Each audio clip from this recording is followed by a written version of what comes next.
A new land stands before you, my child. And know that this is a land of death, but also great beauty. As you walk amongst these tombs, consider all those who came before you, and how they served the greater purpose of which you are also part.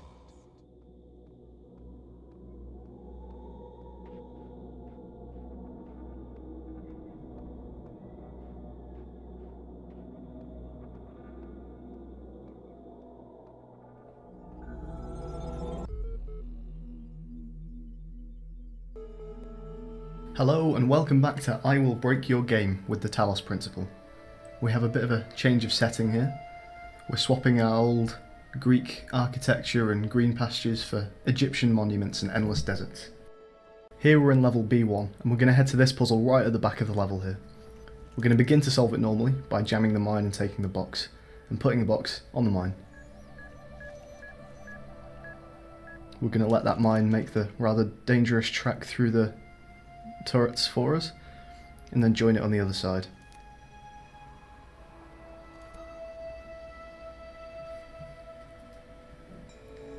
Now, this puzzle's pretty much complete. All we need to do is take the cube and put it on the pressure pad there, but obviously that's not in the spirit of this run. So we're going to take the cube and put it in front of this middle window, the one just to the right of that QR code. And you're going to jump through the window and bring the cube with you. Some windows aren't big enough to allow you through, so go through the windows I go through if you're following this solution.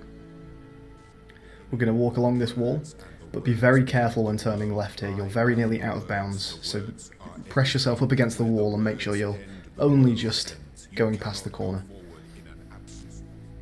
Then you can head back along the other side, and from here we can break a few different puzzles.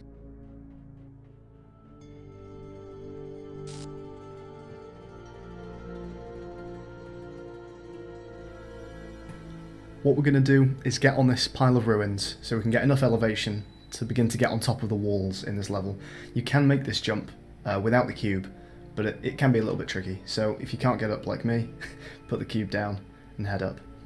For this particular sigil, you don't actually need the cube, but just in case you fall off one of these walls, the cube can be handy in getting back up.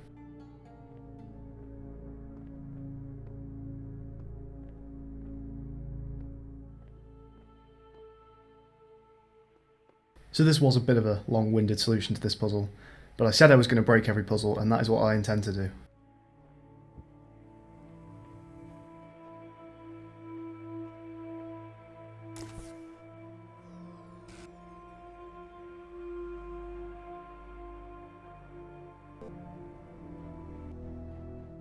From this same spot, the next sigil is really quite easy. This time we do need the box. We're going to jump over these ruins again, and then just use the box to get over a low wall here. Put the box down on that pile so it's slightly elevated, and then you should be able to get a jump prompt on that wall, and you can jump over nice and easily and grab the second sigil.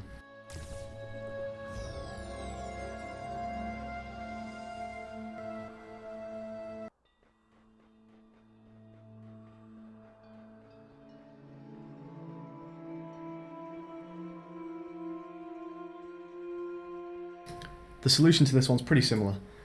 You want to come to this wall and put the cube down just by the wall in front of the palm tree.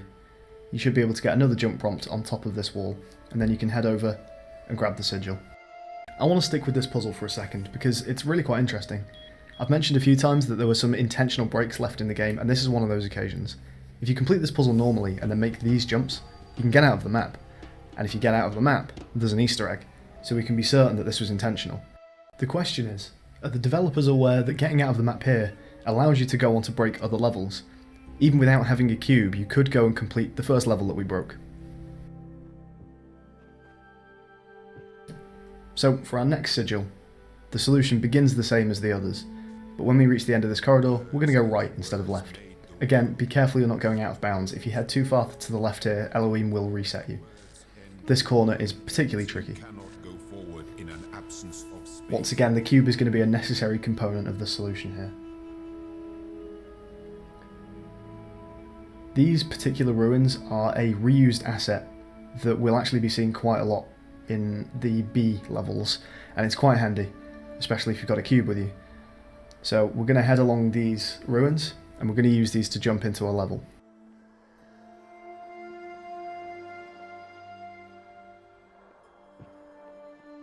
If you look at the wall over there, you can see that it's made of two main components, a lower wall intersected by higher pillars, and this is usually the case in World B. It poses a bit of a problem because the jump from the lower wall to the higher pillars is too high to make, so you really need to have a cube with you. But the jump is also so high that you can't recover the cube after you've made the jump. So it's quite common in World B that cubes are almost a resource that we need to use in order to get from lower walls to higher pillars. You'll see it used in quite a few breaks. But you've got to be careful because as soon as you use the cube to get from a low wall to a high pillar, that's the end of your use of that cube. And this level ends with a nice easy break. The sigil is in that chamber over there. So we're going to jump on top of the box placed by the wall, get up onto the walls and walk along. And then when you reach the chamber, you can jump in nice and easily. And that is B1 complete. Thank you for watching. Join me next time for one of my personal favourite levels in Talos, and some of my favourite breaks in Talos. See you then.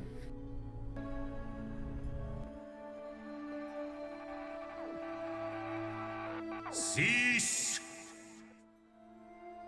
In the time of your ancestors, there were those who did not choose the path of faith. You do not need to fear their ghosts. Fear only that you may become like them.